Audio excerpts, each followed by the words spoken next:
AAEA was founded in 1985. It was in response to a lack of minority participation in the environmental movement, and also a lack of input into energy and environmental issues from the African American perspective. So we support nuclear power. As a matter of fact, we were the first environmental organization to come out in support of nuclear power publicly.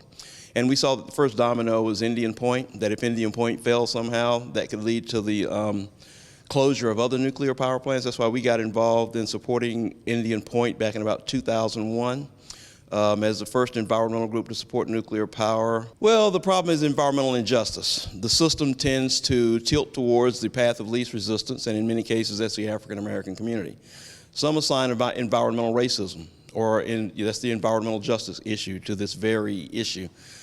From my perspective, that gets a little touchy. We promote environmental justice. As a matter of fact, we wrote the environmental justice bill that's being considered at a New York City Council hearing. But it cuts to the issue that we work on with Indian Point, for instance. If you close Indian Point, where are you going to get the energy from? Where are you going to get the electricity from?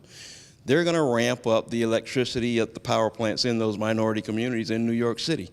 That was one of the reasons we got involved in supporting Indian Point. The highest asthma rates in the country are in Harlem and in New York City, in minority communities. So if you close Indian Point, they ramp up the plants in the city then to replace that power, you're going to have more suffering, more asthma deaths, more asthma hospitalizations. You know, I'm really worried about New York State. I mean, not only does the state have the highest electricity rates in the country, but it appears to be challenged in addressing the energy and electricity needs of the state.